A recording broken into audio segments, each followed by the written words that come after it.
Well, good day to you all. I'm not getting it. And it is a good It's day, fine. right? I mean, 60-something degrees out there. I'm going to take full credit on my last press conference for all things good that happened today. And if the Redskins win tonight, I'm going to take credit for that as well. Thought I'd start with a meeting we had this morning with Congressman Chris Van Hollen. And I will not put words in his mouth, but we obviously had a lot of conversation with respect to the fiscal cliff. And he shared with us that he is guardedly optimistic that we will avoid the fiscal cliff. People are working hard, the president's working hard, and he is guardedly optimistic that there will be a deal. I don't really want to go beyond that in terms of his what he said, because I think you ought to speak with him directly with respect to it. But from my own personal experience, what we are seeing now in the Hill and on what the president is, this is the opening bid, if you will, and that everybody has to stake out their position and strongly held position in order to justify a compromise. And so my personal expectation is that there will be a compromise. We will avoid harming our economy, our national economy, and certainly our local economy. And that there will be a deal reached. It may not be reached before the end of the year, but certainly by the middle of January, I would expect a deal to be reached. I will also offer some observations with respect to Pepco's rate filing on Friday. I have not had an opportunity to review it in depth, of course, but I have been thoroughly briefed with respect to it. And let me just share some observations with you. It is a little like Groundhog Day. This is very similar to a rate filing they made approximately a year ago. It was rejected approximately 6 months ago. And many of the elements are there in this filing again. There are three major components to their filing. They've asked for a $60 million plus rate increase. They've asked for an increase in their return on equity, and they've asked for a grid resiliency surcharge. Let me go through each one of them. Basically, I would say to you that the rate increase request is suspect, that the return on equity adjustment is unwarranted, and the grid resiliency surcharge is unjustified. Taking them one at a time, the rate increase request, in the past, let me back up for a moment. To be clear, Pepco is entitled to recover in its rates those expenditures that the Commission finds to be used and useful and prudently expended. In the past, Pepco has sought recovery for expenditures that were not eligible for recovery. That is why in the past the Commission reduced its request of approximately the same amount to $18 million. So my expectation is that there are elements of this filing that the Commission will find not to be appropriate for rate recovery at this time. With respect to its return on equity request, it has argued in effect that its return on equity currently is below the industry norm. And that is true. It is below the industry norm. And it is also true that its performance is below the industry norm. From my perspective, its financial returns should be directly linked to its performance. And while there have been signs of progress, I don't believe those signs of progress warrant at this time an increase in its return on equity. And finally, with respect to the grid resiliency surcharge, that is a form of automatic tracker. It is basically said to us that, folks, you all want us to accelerate our work on improving the grid. And that is true. We do want them to accelerate their work on improving the grid. And they said to us that the only way they will do that is if we provide them an automatic tracker which avoids a prudence review. because that is how utility rates are established traditionally. I consider this to be a form of regulatory ransom. That is, that we will only do this if you provide us this extraordinary rate recovery mechanism. I believe they should accelerate their work. And I don't believe they have demonstrated that they are incapable of going to the financial market and getting the capital they need to accelerate this work. And they should accelerate this work. They owe it to this community to accelerate this work. So, those are my thoughts with respect to Pepco's rate filing, which again, we will all have plenty of opportunity to review. Our county in the past has been vigorous defender of our county ratepayers, and I certainly anticipate that we will continue to be so in this rate case. It is something that will be formally, there will be protests filed within X number of days, and then there will be hearings, and then we will offer briefs and reply briefs, and then the commission will make its determination. Let me turn to the last part of my sort of prepared commentary and then open it up to you, which is really, this is my last day as council president, having this opportunity to sit down with you. Tomorrow we have the peaceful transfer of power in our community, in which my vice president, Nancy Navarro, will assume the presidency. And so it is a time when we traditionally step back and have our, not week in review, our year in review, and assess whether or not we were successful in advancing the public interest. And as I look back on the year, I look back on it with some sense of satisfaction, because I do believe we have advanced Montgomery County's public good during the course of this past year. First and foremost, I think we were responsible fiscal stewards. We controlled our budget, and for the first time in 11 years, we did not raise property taxes to the full limit of our charter capacity. We kept $23 million off the table, recognizing that our residents are still struggling from the aftermath of one of the worst economic recessions in our history.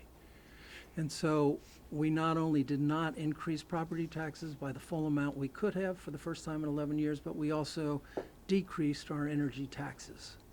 So we did that, and at the same time, we fully funded our school systems, our wonderful school system. We were able to add boots on the ground in our public safety realm, and we were able to maintain a strong safety net, which was more important than ever during this recessionary period. So I felt we were on one of our most important responsibilities, good fiscal stewards. I also thought that our focus on growing our tax base was important. We know that in Montgomery County, we can't continue to increase tax rates, but that we have to grow our tax base. To do that, we have to be a more business-friendly community. And I think our council embraced that, and we focused on economic development. When I began my term, I said that my hope was that we would become more nimble and more entrepreneurial. And while we have a long way to go in both respects, I think we made progress. With our pushing, we now have a streamlining process that's going to hopefully make things easier for our business community, where we look at our processes and we say to ourselves, can't we do this faster, more effectively? And I think we can, and we will. Legislation that I had sponsored with respect to a small business navigator designed to help small businesses get through our regulatory maze, and I think we will help our small business community in that regard. The Chief Innovation Officer that we just hired will help us become more innovative. We do need to move beyond the old Montgomery County way. We need fresh approaches, and I believe we have instilled through this position the opportunity to make some fresh approaches. We also recognize that .com is perhaps better than .gov when it comes to retaining and attracting new businesses. And for the first time, we gave money to our Montgomery Business Development Corporation, in which they have now been able to hire a new president, and we will see that we are able to use business expertise to help us in becoming a more business-friendly community. My goal, quite frankly, is that Montgomery County become known as a small business sanctuary. We really need to work with our small business community so that they thrive here and want to be here. So I feel like we've been more nimble, more entrepreneurial, and we also, if you will, spread the wealth. I'm very proud of the work we had done previously in White Flint, and we are already seeing the cranes at work there and the economic returns. But we need to make sure that all parts of our community are able to prosper, and we did that in a significant way with Wheaton by making major investments in Wheaton. We also worked hard on Tacoma Langley and Burtonsville and other parts of our community that need opportunities to also grow, and Kensington, while respecting our wonderful residential neighborhoods. So we provided through many of our sector plans economic growth and yet respect for our neighborhoods and for the historic quality of many of our communities. So that was something that I'm quite proud of. One of our most pressing issues, of course, is transportation, and I'm proud of our work in that regard as well. Councilmember Leventhal deserves a lot of credit, but next week, as I've shared with you previously, we are having a statewide forum on transportation funding that our county has really taken the lead role in bringing about. It's not something, quite frankly, that we seek to proclaim because we want and recognize that Montgomery County cannot do this by itself. We need the rest of the state to realize what's at stake for them, and that is why it is an extraordinary statewide coalition that's come together and that will be part of this forum next on the 12th in Annapolis. And so it's good work that we've done there. We know that in the absence of transportation funding, our community simply is not going to be able to be what it has to be. All we have to do is look across the river and see what's taking place on the other side of the American Legion Bridge to realize we cannot stand still. We have serious work to do, and we need the funds with which to do it. We also, for the first time, sat down with Fairfax County. First time in our history, sat down with Fairfax County as we had sat down with Prince George's County. So we not only we're looking at the statewide approaches, we are looking at regional partnerships. Can we work together to solve some of these problems? And we've made progress both in Fairfax and in Prince George's County in identifying issues of common concern and of solutions. And finally, let me say that on energy and environment, which is obviously something important to me, I felt like on the single most important environmental issue that we confronted during the course of the year, which was how would we handle development in Clarksburg. I am so proud of how our colleagues finally came to address that issue in a way that is so respectful of the need to look at all aspects of what can take place there while recognizing the importance of 10 Mile Creek and that development that does take place needs to be respectful of 10 Mile Creek. So I feel like we did a real good job on that.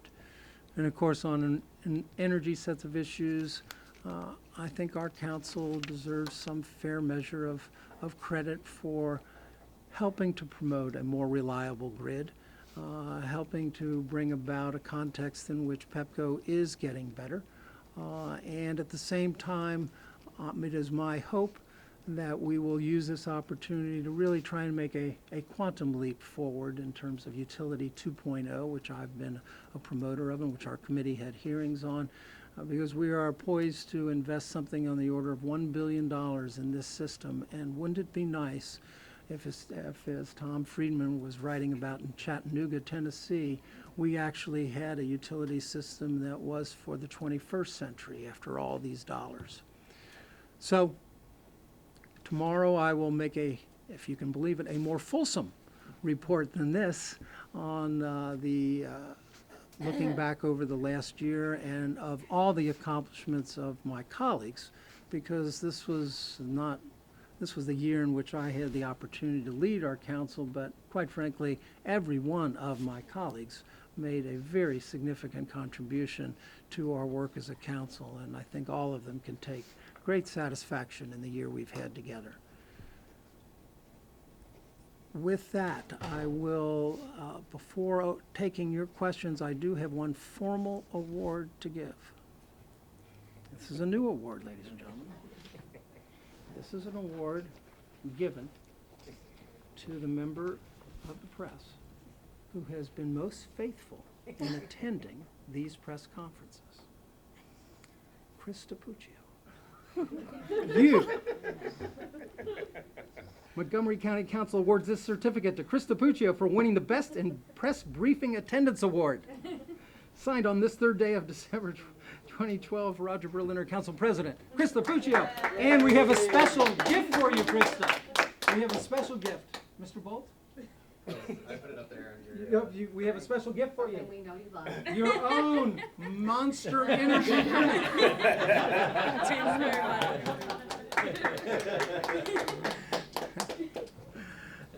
Now I'll open it up to your questions, guys.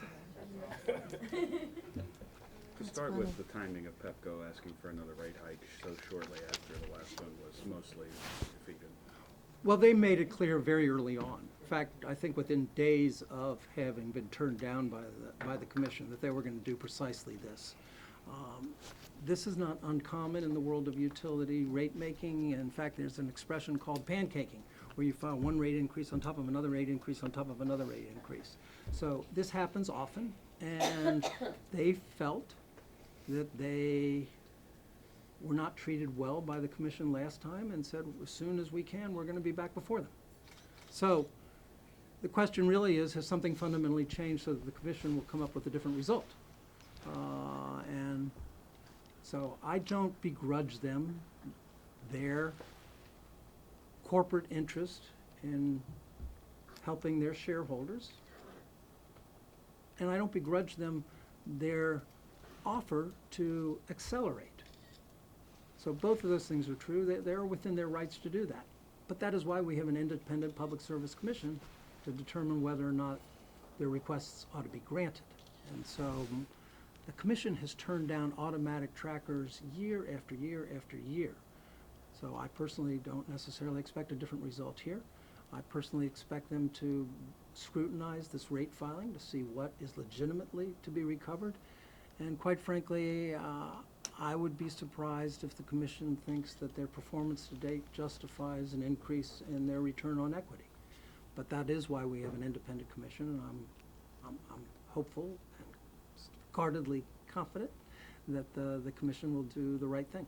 The recommendations that came from the governor's commission, how does that play into this now that they can, because many people thought the recommendations that were in that report were a giveaway to the utilities. Does that make this easier for them to get this money now? Well, they are certainly riding that horse.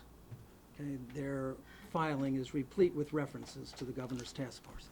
And of course, the commission, again, is an independent body, and those recommendations, quite frankly, have to be weighed by the commission. So those, I doubt the commission would have independently taken up those recommendations. But it was certainly my expectation that as soon as those recommendations came out, that Pepco would seize upon them and say, yes, let's try this approach. So now it's up to the commission to decide whether or not this approach is warranted. I, at the time, said that I thought the governor's recommendations were the right church but the wrong pew. That is, we do want to encourage them to accelerate in investment in the grid, but not this way. Basically, I really believe that Pepco owes it to this community to accelerate it and does not need this extraordinary rate-making mechanism in order to do it, and that we need to have the traditional prudence review of expenditures of this nature. We're talking something on the order of $200 million, that they basically want to have a check written as soon as they spend those dollars. Well, instead of a check written as soon as they spend those dollars, they ought to come in, show how they spent those dollars, and demonstrate that they were prudently spent. On the flip side, you said that you do think there's been some improvement. Where in Pepco's record has there been improvement? Well, I need to see where the bottom line is, where are they in terms of the national rankings, if you will. For many, many years, for 5 years in a row, they were in the lowest quartile nationally in terms of their performance. I have seen that they are getting better. I believe the evidence does suggest that they are getting better. But when you are on the bottom, there's really only one way to go, which is to get better.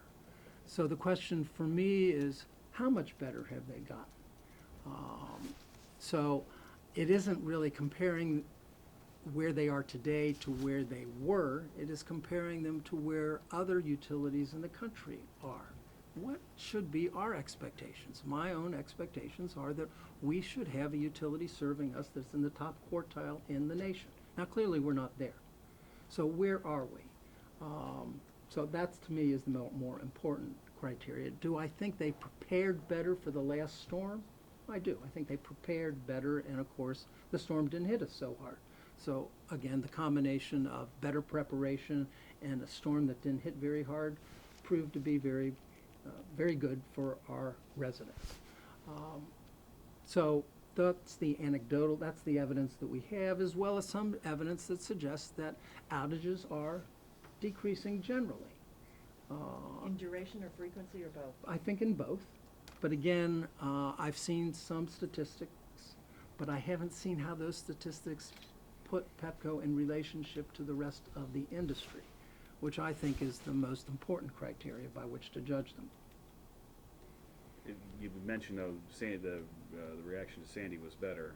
They also had a lot of time to prepare for that. Are you confident that if something like another derecho or those thunderstorms come, that they have gotten better to respond to those that happen very quickly? Well, no. I'm not confident that the system has gotten fundamentally stronger. I think they are making improvements. My goodness, they are spending some dollars. So I have to believe that the dollars they're expending are making some improvements. But if we had another major storm, we still have a weak system. So when a major storm hits a weak system, that's going to be a problem for our community. But, so I have been a harsh critic of Pepco, I think justifiably. I think when you are in the lowest quartile nationally for 5 years in a row, I don't even think that makes me a harsh critic. That just makes me someone who is observing reality. But I think we also need to say, if they're getting better, we need to recognize that. But we also have to make sure that we set the bar at the right level. So for me, the right level is top quartile nationally. We should expect nothing less. Previously, going to your meeting with Congressman Van Hollen this morning, previously you said you weren't too worried about the effect this would have on Montgomery County should it go that far. Do you still feel that way as it's gotten closer? I do. I think that we will remain strong. Certainly will have an impact on us. It'll have an impact on the nation. I mean, that is what I think ultimately is going to drive a deal, is that we can hardly put our country back into a recession, and that, many experts say, would be the result if we hit this fiscal cliff. So I think that with the election behind us, that this is the time when a deal is most possible. If we can't cut a deal now, we really are in serious trouble as a nation. And I just refuse to believe that that's the case.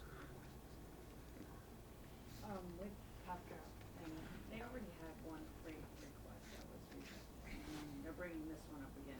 This one's rejected, do you think it's just gonna be this continuing, let's just keep asking until we get it kind of thing? They will use every opportunity to get the dollars they are seeking.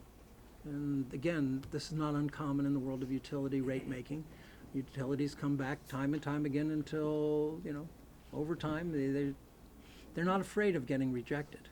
I mean, they see it as their responsibility to their shareholders to keep trying. And again, I don't begrudge them that. That's why we have an independent commission. And while we've talked about a lot of the things that you're very proud of with the council and everything, what things do you think were challenging at being county council president? And what do you think any of those challenges will carry over to the next county council president? There certainly are challenges. I am reluctant to focus too much on the negative, but you know, we need to be making progress in lots of areas. There's a lot of work still to be done on all the areas that I identified. Just look at transportation funding. So am I disappointed that we don't have a state gas tax? Absolutely. That we don't have some form of transportation funding? That's a real serious issue. So just looking at that and looking at the dynamics in Annapolis and saying, how can we influence that? It's quite a challenge. We're going to have challenges with our school system with the result of the maintenance of effort law. We held a briefing the other night with respect to that. I don't know if any of you followed it, but we had a very productive briefing in which we laid out how the new maintenance of effort law is going to make things more challenging for our county going forward. And we absolutely support our school system. It is one of the assets of our county. It is one of the reasons why people move here, because we have a first-class, world-class education system, and we need to continue to support it. But that law is going to make it more difficult, not easier. So those are the kinds of challenges that I think we will have going forward, that Ms. Navarro will have as council president. We're going to have another difficult budget year, and those are hard decisions that we have to make. So, Are you confident that she's going to be pushing the same direction of where you left off? well, I think that she will do what her passions dictate. I mean, her focus will be, but I think that the broad outlines of the things that our community needs to tend to are certainly present, and I wouldn't imagine some radical turn on her part. But each of us bring to the position the things that we get excited about and are passionate about, and I'm sure she will do the same.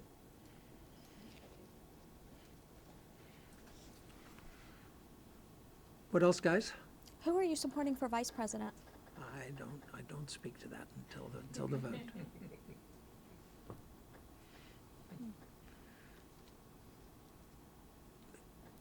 You always ask those kinds of questions. Curious. All right. Have we done our work, guys? Again, it's really been a pleasure. I hope that we will continue to have conversations, even though I'm not council president. I really have enjoyed this part of the job a lot, and I hope you have too. So thank you all very much.